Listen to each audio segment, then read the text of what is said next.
The quiet path to empire's theirs. Something almost unbelievable about starting with nothing and building something the world can't ignore. Not through luck, not through inheritance, but through decisions made when everything seemed impossible.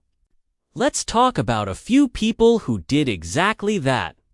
Andrew Carnegie arrived in America as a 13-year-old Scottish immigrant. His family was poor, genuinely poor. His father had been a weaver, but industrialization had made that trade nearly worthless. In Pennsylvania, young Andrew worked in a cotton mill for 12 hours a day, 6 days a week, earning $1.20.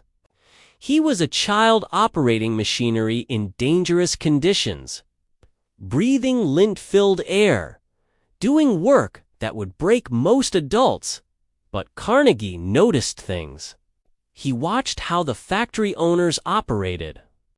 He read books obsessively, borrowing them from a local colonel who opened his personal library to working boys every Saturday.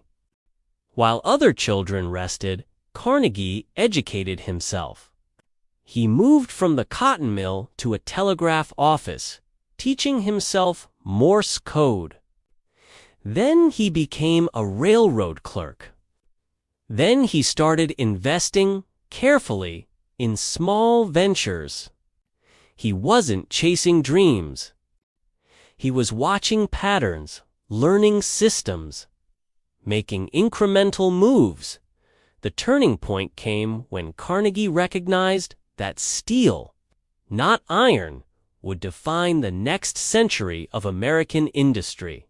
He didn't invent anything revolutionary.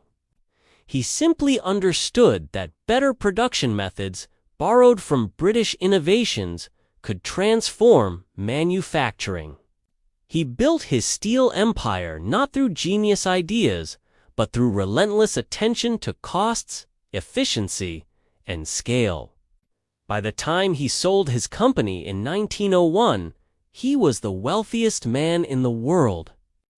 The same boy who once earned pennies in a factory now controlled an empire worth billions in today's dollars. Let's shift forward about a century. Oprah Winfrey was born to an unmarried teenager in rural Mississippi. Her early childhood was marked by poverty so severe that she wore dresses made from potato sacks. She was shuttled between family members, experiencing abuse that would haunt her for decades. By 14, she was pregnant. The baby died shortly after birth. Nothing about her circumstances suggested she would become anything beyond another statistic. But Oprah found something that worked for her. She could talk. More importantly, she could listen. She got a job in radio while still in high school, then moved to television. Her early TV work was unremarkable. She was fired from her first major television job as a co-anchor because producers said she was too emotional, too invested in the stories. That supposed weakness became her signature. When Oprah got her own talk show in Chicago, she didn't try to be distant or professional in the traditional sense. She was vulnerable. She shared her own trauma. She treated guests like humans, not interview subjects. The show wasn't an instant phenomenon. It grew slowly, steadily, as audiences realized they were watching something different, someone different. By the time she retired from daily television, she had built a media empire worth billions and become one of the most influential people on the planet. The lesson here isn't about overcoming odds through sheer willpower. It's about finding the thing that works specifically for you, even when the world tells you it's wrong. Now consider Jeff Bezos. in the mid-1990s. He was a vice president at a hedge fund in New York. Comfortable job, good salary, clear future. But he became obsessed with a statistic he'd read about how internet usage was growing at more than 2,000% per year. He saw an opportunity in selling books online. Not because books were magical, but because they were standardized products that didn't need to be touched or tried on before. Purchase. His boss tried to talk him out of quitting. Bezos drove across the country to Seattle, writing his business plan in the car. He convinced his parents to invest their retirement savings. Amazon's first office was a garage. For years, the company lost money. Investors questioned whether it would ever be profitable. Bezos kept pushing, expanding from books to everything else, reinvesting every dollar back into infrastructure and growth instead of taking profits. The genius wasn't in the initial idea. Online bookstores had been tried before. The genius was in the execution and the willingness to endure years of criticism and doubt while building something that wouldn't pay off for a very long time. Bezos understood that customer trust and infrastructure would matter more than quick profits. He was proven right, but only after a decade of people calling him crazy. Let's go back further. John D. Rockefeller grew up in upstate New York, the son of a con artist's father who was rarely home. His mother raised 6 children on almost nothing. Rockefeller's first job was as an assistant bookkeeper, earning 50 cents a day.